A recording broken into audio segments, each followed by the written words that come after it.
Maybe we should start answering some questions in here. I have 6 questions in here. There's another one. Okay, Jenny, okay.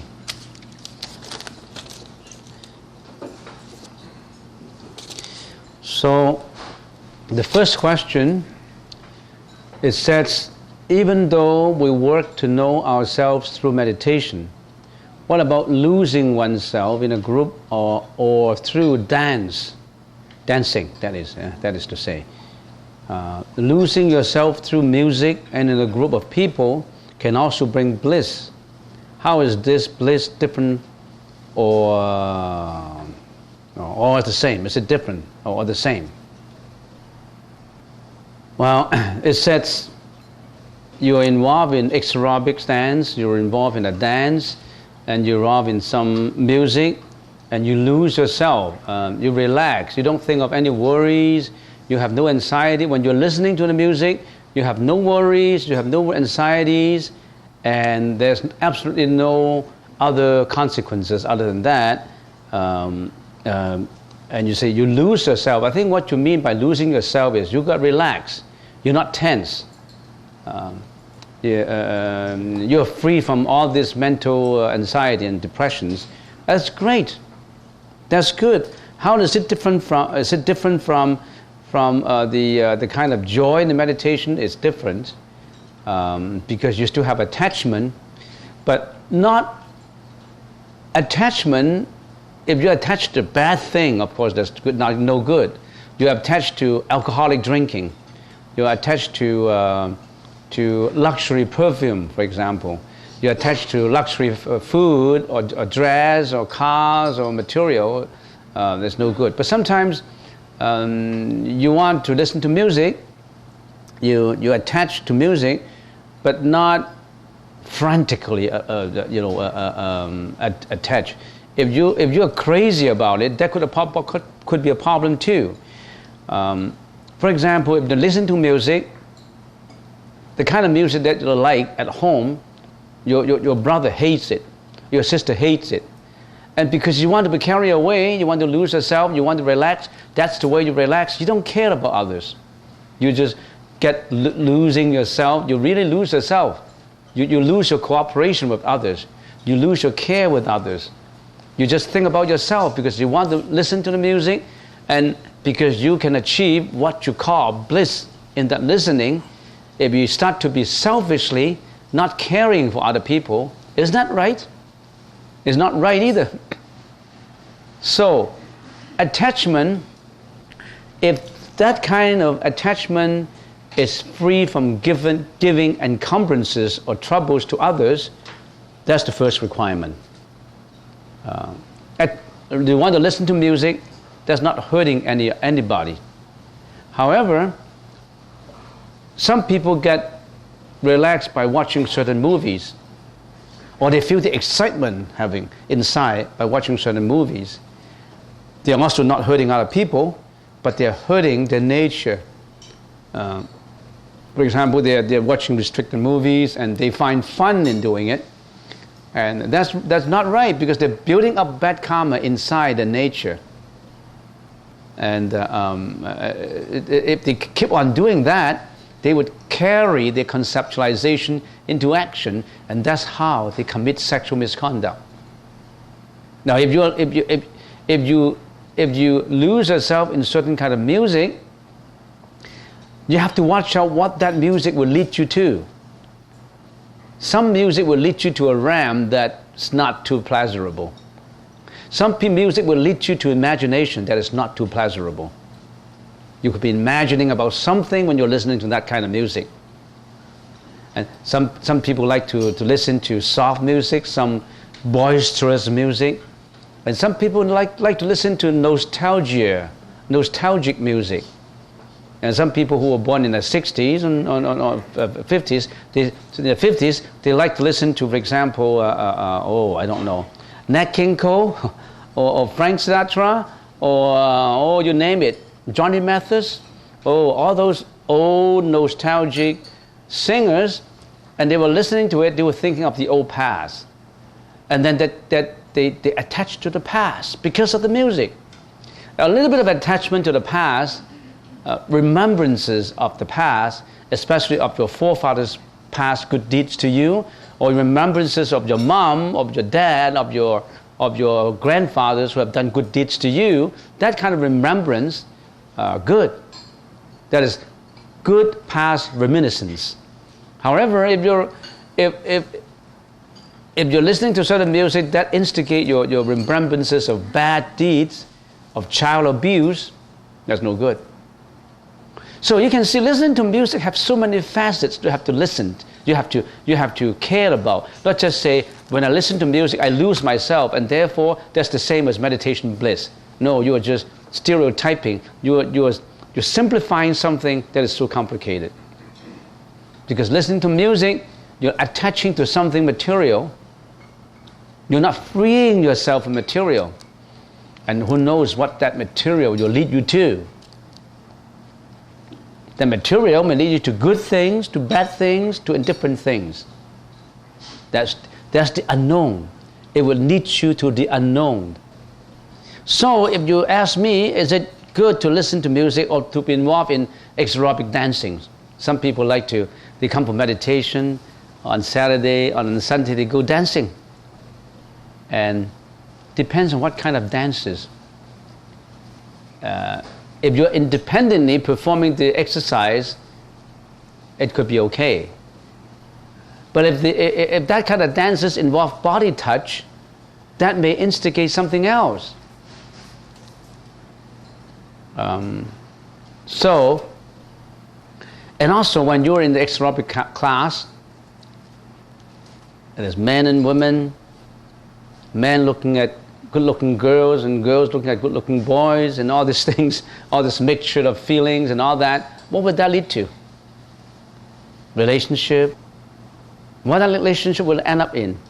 I don't know. A myriad of things can happen. So it has the good and bad sides to it. However, if you can control yourself in the aerobic exercise, if you can control yourself in music, if you really care about others when you're listening to the music, why not? And if you really want to compare it to the meditation bliss, to justify yourself in listening to the music you want, I think you're egoistic on your view. My brothers and my sister always blame me for listening to rock and roll, and I well, even the Venerable said it's okay. No, I didn't say it's okay. You really have to consider others' interest. And I can go on and on to answer this question. There's no need. Well, use your own judgment. Care for others. If music can lead you to a realm of relaxation, that's good. Especially some music, they call it the meditation music, where they have soft nature, music about nature, music that encourages you to nurture nature, to love nature, or music that encourages you to be a better person. That's kind of music.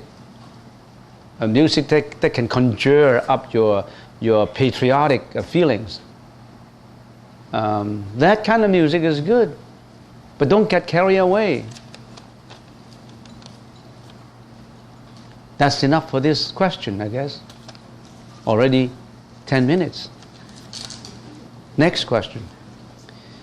We spend our lives acquiring knowledge. It seems ironic about knowledge would cause us trouble.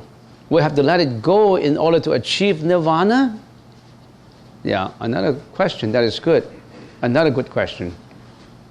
We acquire knowledge. Give you an example. We acquired knowledge of science and E equal to mc squared, relativity. And because of this scientific knowledge, we know that we can create atomic bombs. And because of the creation of atomic bombs, we have this Hiroshima bombing, which killed millions of people. So the knowledge that you acquire has the pros and cons in it. If you use the knowledge intelligently, then it could be serving mankind. If you're using the knowledge unintelligently or harmfully, you're hurting mankind. You created an atomic bomb to be dropped into Hiroshima. I remember many, many years ago, that was when I was in my secondary school, and when I was in Hong Kong, we studied Chinese, we didn't study English. And I went to Temple Street. There's a street called Temple Street, and on one of those stores, there's a few English books, and I pick up one book, and it says, The Bombing of Hiroshima. I don't know what the bombing of Hiroshima. I pick up the book and I started to read this. It contains so much vocabulary that I don't understand. When I turned to the first page, a second page, I couldn't continue. And 2 years later, I read it again, and I understand more. And I got some information from there. The bombing of Hiroshima is not just killing on spot the millions of people, but it has far-reaching effects into the future. The nuclear energy that stays behind, that ruins nature, that ruins the species of mankind, is far-reaching. So the knowledge that you acquire could be good, could be bad. So then they asked me the question, Venerable, how come you always give the example that is bad? I'll give you a good example, good knowledge. Good knowledge, you keep the good knowledge, and you continue to promote the good knowledge. What is this good knowledge? Knowledge of Buddhism is another kind of knowledge. About Buddhism, of the Buddhist teaching, you know the Buddhist teaching, knowledge, you know it. And with the Buddhist teaching, you help mankind. You improve the welfare of people. But finally, the Buddha said, once you get ashore, get rid of the raft. When you want to go to Victoria, you go Nanaimo ferry, your destination is Victoria. When your ship reaches Victoria, are you going to stay on the ship? You're going to leave it. Get rid of it. Get rid of the knowledge and get onto the realm of comprehensive knowledge. Get to the realm of, extreme wisdom. Even the knowledge of Buddhism has to let go, not to say ordinary knowledge. Sometimes knowledge would help to sustain your egoistic view, would only help to sustain your obstinacy. Have you seen any arguments in a debate have you been in any debate? In a debate, there's the pros and there's the two teams, and they all stand for their own view. And sometimes none of the views are correct, but they still want to sustain it because they want to win. Look at political parties in the parliament. I'm in that party and I'm protecting party's interest. I know I have knowledge of my party. You have knowledge of your party. I protect my knowledge, you protect your knowledge. I protect my knowledge, I want to get into power. When I get into power, I promote my knowledge. My knowledge could be wrong. My knowledge about capitalism, my knowledge about communism, my knowledge about socialism, my knowledge about anything in the world, I protect my knowledge at the expense of yours. Is that right? So I say, knowledge you have to get rid of. Even Buddhism, you have to get it off finally, not to say knowledge. Not to say your knowledge of biology, your knowledge of physics, your knowledge of medicine, or you name it. But if your knowledge is helping people, that's good knowledge. Your knowledge is ruining people, that's bad knowledge. Bad knowledge you really have to get rid of. But sometimes good and bad is relative. One good knowledge is bad, is good to one society, it may be bad to another society. So they vary. They could be misused. So you have to apply judgment onto it. You have to apply wisdom onto the use of your knowledge. That's what we call prajna. Good use of knowledge is called prajna. Remember the prajna? Prajna is to how to use good knowledge. how to steer and gear your knowledge to the right path. That's the Buddhist teaching. So don't say that we don't want knowledge. Good knowledge is good. Good medical knowledge help a lot of patients. So why don't we keep that knowledge? But some people could misuse that knowledge. So we have, it's a temporary knowledge that we have to be careful about. There's no one answer to this question. There's a Chinese saying, we can't use just one bamboo pole to sweep off everybody in the raft. You don't apply one understanding to apply to everybody. Knowledge is good, knowledge is no good. All relative. Use your judgment, use your wisdom.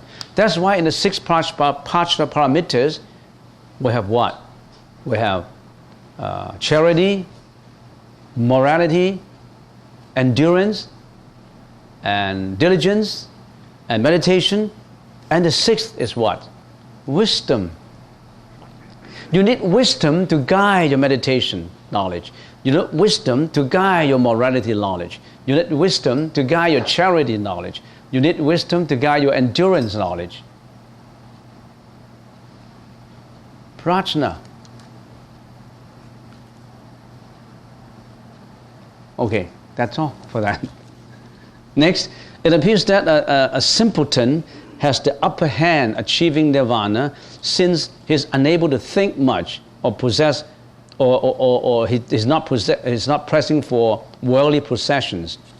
A simpleton. I remember I saw a movie, it's called A Bouquet for Charlie. Have you seen that? Many years ago, there was a movie, many years ago, in the 50s or 60s. It's about a man who had a sickness, and he went to see a doctor, and the doctor said, and that man is an intelligent man, and the doctor said, in 3 years, you're going to be a simpleton. You lose your intelligence, and that's what it is. That's your sickness. And within these 3 years, he's trying to do the best. He's trying to render his best love to his wife, to his children, to the community, and all that. And in the 3rd year, he turned into a simpleton. Is it good to be turned into a simpleton? If you're a simpleton, how can you render your love, your responsibility, your love, your compassion to the society, your responsibility to fulfill your responsibility in the society? If you're a simpleton, there's many things you can't do. You prefer to be a simpleton just for the sake of having an upper hand on nirvana. To get nirvana, you cannot be a simpleton. If you're a simpleton, you cannot even apply your wisdom. So don't try to be a simpleton. A simpleton cannot think properly. So I guess you're just looking for argument. You don't want to be a simpleton. A simpleton is no good.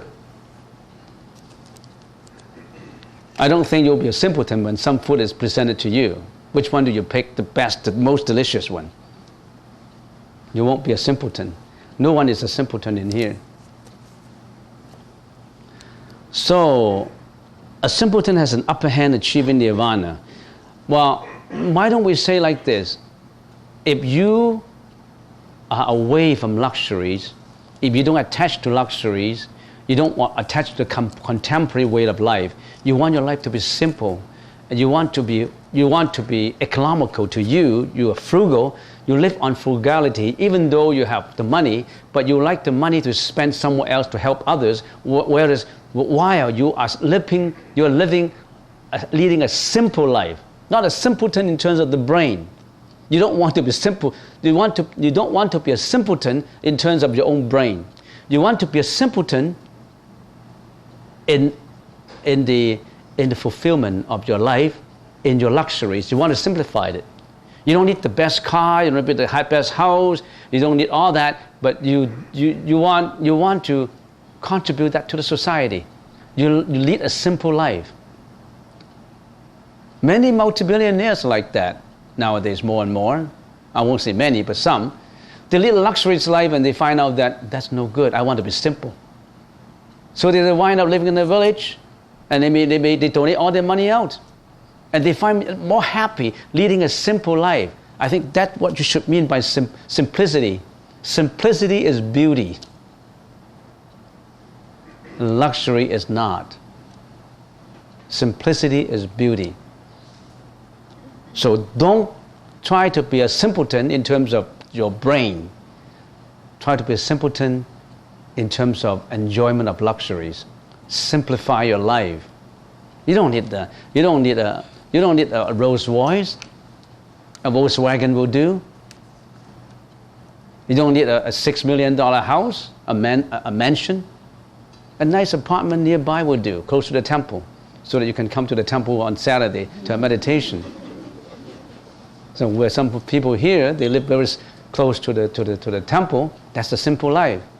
You can afford a mansion, but you don't want a mansion. You would prefer to donate $5 million to some mission. Simplicity in terms of life, but not in terms of intelligence. That's it for this question. Next, if we are to rid ourselves of all desire all the way to the point of no Dharma, then are we to rid ourselves of our desire to attain enlightenment, Nirvana as well? Then are we to rid ourselves of our desire to attain? Of course you have to. We must not have desires. I put this desire in quotations. You need good desire. You need to desire to be the Buddha. You need desire to do good. You need the desire to fulfill all your responsibilities. It's just bad desire that you don't want. How do you define desire? Desire is something that you want to achieve. If you don't have an objective, how can you do anything? A desire is where you would like to reach, to have. So you still need an objective. My objective is to be able to help others. My objective is to do voluntary work in the hospitals. My objective is to stay away from bad deeds and do good deeds. You need desire. If you don't have desire, you cannot be the Buddha. If you don't desire to be the Buddha, how can you be the Buddha? If you don't desire to be a good person, how can you be a good person? You've got to have that objective in mind, your mission. You have to have your mission in mind. I think you interpret desire in a bad way. You think all desires are bad? No, some desires are good. You have a point to point out? No, I thought you have a point to say. Okay, some desires, it's only bad desires that you don't want. You need a desire to be born into the Pure Land. If you don't desire to be born in the Pure Land, how can you go to the Pure Land? You have to desire to go to. If you want to come to Canada, you have to desire to go to Canada. Then you come. You need the desire. And you need the desire to attain enlightenment. And you need to achieve it. It's a good desire. Next question. It was mentioned that there should be no judgment in the mind. Yet, deciding whether an action is good or bad requires active judgment. What should be the guidelines for these judgments? It was mentioned that there should be no judgment in the mind. No, there should be judgment in the mind. Did I say no judgment? I said no discrimination in the mind. Your judgment, you have judgment, but that judgment is being influenced by your background. That judgment is being influenced by your habitual thinking. If my background is in this way, I will judge in that way. If my background is this way, I will judge in this way. So my judgment very much depends on my education, my background, my family background, and in some cases, the judgment that I have also is influenced by my past life karma. So you got to watch your judgment. And if you don't have the right base for your judgment, you tend to do the wrong thing. So that's why when we're studying Buddhism, we need the 3 foundations of Buddhism. What is this? Precepts, meditation, and wisdom. Sometimes you don't know whether we should do this or not. If your judgment is wrong, then you did the wrong thing. So you need to know what is these things that I should do and these things I shouldn't do. And the Buddha, in the process of his 49 years of teaching, he arrived at some precepts, something that you should watch out for in your living. He arrived at those things because different people have different judgment. How did the Buddha teach you what kind of judgment is right, what kind of judgment is wrong? Then the Buddha gathering all the information within the 49 years, and he called it the canon of precepts, the Vinaya. And then how did he arrive at those judgments? By cases. Here is this monk who made that mistake. Okay, let's write it down. This monk, being influenced by this kind of circumstances, make this kind of mistake. So this is rule number 1. When we have this kind of circumstances, we should not make this kinds of mistakes. If we have this mistake, we should have this repentance. Okay, case number 2, this monk, because of that circumstances, that environment, make that kind of error, but we shouldn't make it, and let's put it down. So all the 49 years the Buddha has made for the bhikshus, for the male monks, 350 precepts. And for the female, 348 precepts.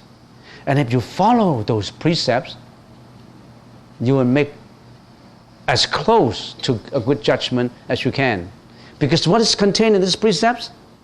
You must not kill, you must not lie, you must be courteous, you must not slander other people, you must not have flattery language, you must not be cursing people. All these would bind you, you gear your way towards good judgment. And those are the set judgment, the established judgment. How about the unset? Or we can say these are the official judgment, there's also the unofficial judgment. What is this unofficial judgment? The unofficial judgment is the general concept of life. What is the general concept of life? You got to have wisdom, you got to care for others, not specifically point by point, but the general concept, the general judgment, general concept to help you to make a judgment, specific concept to help you make judgment. If you follow the Buddha's precepts, you will probably, because the Buddha's, within 49 years, when they make this kind of precepts, it's sort of comprehensive, generally cover many things. But since there are so many objects, so many circumstances, there's no way that you can write millions of precepts out. You already have identified the most difficult ones. I mean the most obvious ones. So judgment, there should be no judgment. Yes, there must be judgment, but you've got to have the right judgment. How do you know what judgment you're right? You study the Buddhist Vinaya.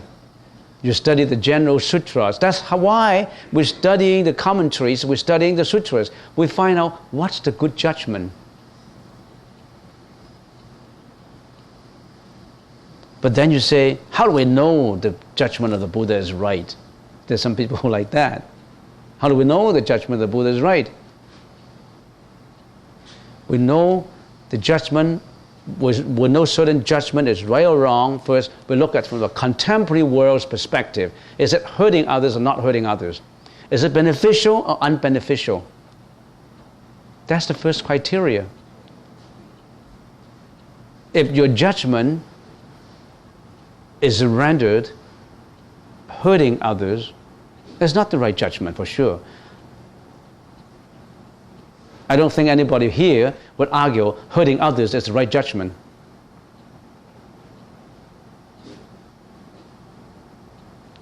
Well, there's so many flexibilities, so many things to talk about in judgment. And I don't mean to say that my answer right now is open-end. It requires books to be written about this. It requires a lot of analysis. It requires a lot of wisdom to analyze this. Anyway, that's it for this. Does sitting with bare feet facing towards the Buddha statues show disrespect? If you, in your mind, that you are sitting in front of the Buddha with a bare feet, you worry about being disrespect, why do you still do it? Because you think barefoot is disrespectful, then you don't do it. On the other hand, if you think, well, in Thailand, in Burma, in some of the tropical countries, when they meditate, they don't put on shoes or socks. They're barefoot. They don't put on socks. And I don't find this is disrespectful. And I find that I just want to be in line with the Theravada school, and that's not disrespectful. But in Canada, I don't think anybody would go barefoot when you go outside. Maybe in the summer, yes, they do. But in Southeast Asia, the monks go barefoot. And it wouldn't be disrespectful. But when they enter the house, they have a bucket of water to wash their feet. Especially put in front of the house. When they enter the house, when they enter into the temple, they wash their feet before they enter the temple. So there's a tradition. If your tradition is not a tradition of always go barefoot, why do you do that in front of the Buddha in here? If you have that feeling of disrespectfulness, then don't do it. If you don't have that feeling, then you can do it. There's no one answer to this. Yes? Disrespect is a state of mind, not a physical condition. Yeah, exactly, yes. Good point. It's a state of mind. It's not a physical condition. If your socks are extremely dirty, don't put them on. You better be barefoot. You see, it depends on circumstances.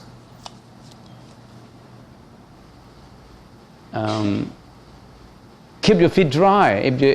If really, this is something that you really have to think about. If you enter into the temple, if you are barefoot, you may spread germs in your feet. Especially when we're in Hong Kong, we call it the Hong Kong feet. Then you spread all the germs around. But then you say, oh no, I don't want to put in my socks. That's good, because you are not spreading the germs around. That's why we don't use carpet upstairs. We use marbles. But because if you use carpet, you take your shoes off, and then you walk on the carpet, a lot of spreading of germs from your feet. And some people's feet, they smell worse than others. Then you make the carpet smelly. Okay, that's it. Venerable, can the temple organize cooking lessons so that those interested can learn how to cook vegetarian dishes temple style? That's a good suggestion. But for those who are interested in cooking, then we will get a Ming. But then why don't you enlist them? Put your names on a list of paper. If you have more than 10 people who are interested, then maybe they organize a cooking class for you. But first of all, we need to have people who are interested, because time has to be spent in preparing for it. And also there may be a cost involved, because you have to buy material. You have to buy vegetables. You have to buy utensils for cooking. It's not just talking about it. You need someone to organize it. This is a course. This is a course that needs an organizer. Can you organize it, or can you be one of the organizers to help to make these things happen? If you do, then why don't you put in a piece of paper? You hand it to me, and I hand it to Ming. If you have good number of people, and you don't mind chipping in money to buy the raw materials for the cooking, it involves some money. You have to buy the vegetables, but if you have a group of people, then everybody contribute a little bit, so it's not too expensive. So it all depends on how you organize. Okay, last question, but not least.